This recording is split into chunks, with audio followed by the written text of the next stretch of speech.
something strange was in the neighborhood, and it wasn't even a ghost. It was mainly just pure silence.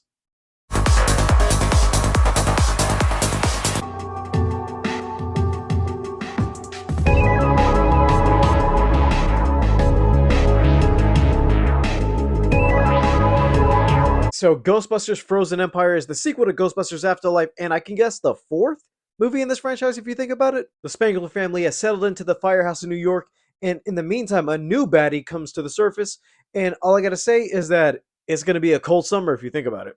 That's the plot I can give you for right now, but all I gotta say is this: Ghostbusters is one of my favorite franchises, and I feel like has been a bit of trouble in it lately because we already had the 2016 Ghostbusters, and in the meantime, we didn't know if we were going to get another one or we're going to go back to basics.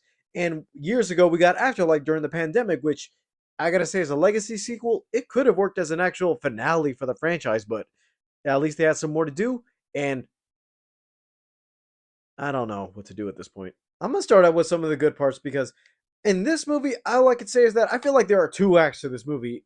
Where at the beginning, you get the setup with all the ghost busting and you see everybody settled in, but you see that everybody has their place, but nothing is going on at that point until later along the line when you get everything about the orb that contains the new baddie.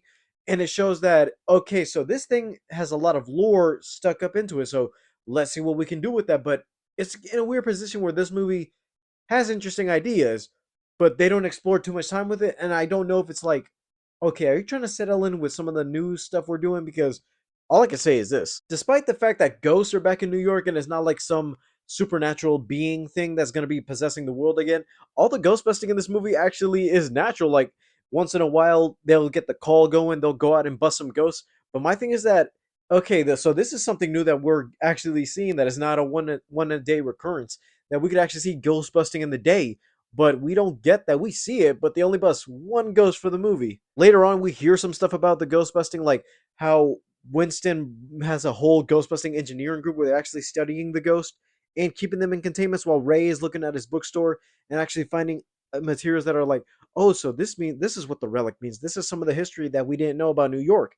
Those are interesting ideas, but in this movie, they're there in portions, but they're not explored as much as we could be. And there's too many characters in this movie to actually deal with because there are some characters from Afterlife that actually cross over into this movie, which I feel like, okay, we didn't need the girlfriend character back. We didn't need podcast back because and we didn't even need a bit of the Afterlife carry on because I feel like after they left and went to New York, I feel like it could have been just the family, just the four: Paul Rudd, McKenna Grace, Finn Wolfhard, and Carrie Coon. Those would have been the main ones we had to settle this for this movie.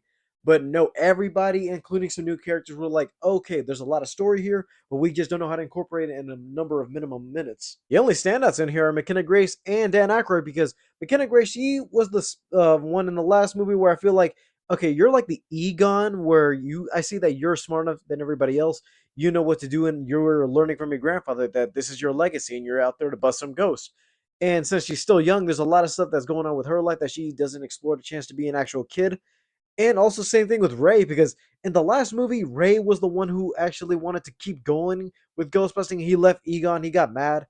And also in this movie, you see him actually want to do some ghostbusting, and there's some investigation thing going on about this orb that contains the villain. And it's like, oh, wait, so this means there's a history of these things going on in New York that we're not the first ones. A lot of interesting ideas, but the fact that it doesn't go into it as much. Even some characters, I feel like they were just there just to put on the poster because Bill Murray and Annie Potts, they're there mainly cameos. They show up once in the beginning and right for the very end.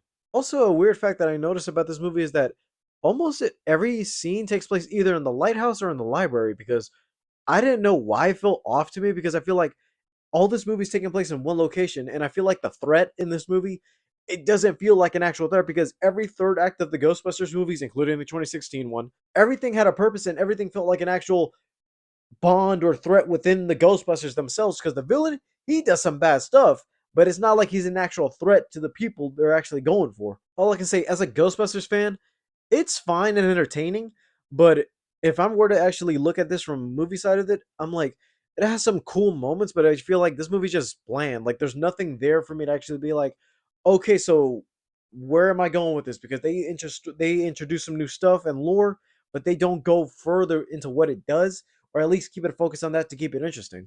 Even the set and tone is different because I realized that this isn't directed by Jason Reitman, who did the last one. In this case, I'm like, okay, some of the dark things you're doing, like some of the more intense or scary moments in Afterlife, they're not even in here, and everything just played out almost like a comedy. All I can say is this: Ghostbusters Frozen Empire, it had potential, but if you were to explore some of the lore you actually brought in from the last movie, and since you're bringing everything to a close, it's better to actually focus on the stuff you can do with Ghostbusters rather than stick to the originals or at least limit yourself to what people do or do not know about the franchise. All I can say for Frozen Empire, it's a good time on a Tuesday afternoon. So, Ghostbusters Frozen Empire, did you check it out? Did you like it? If you did, let me know in the comments down below. Leave a like, subscribe if you haven't already. All my social media is down in the description below. I'll see you guys next time. Bye, guys.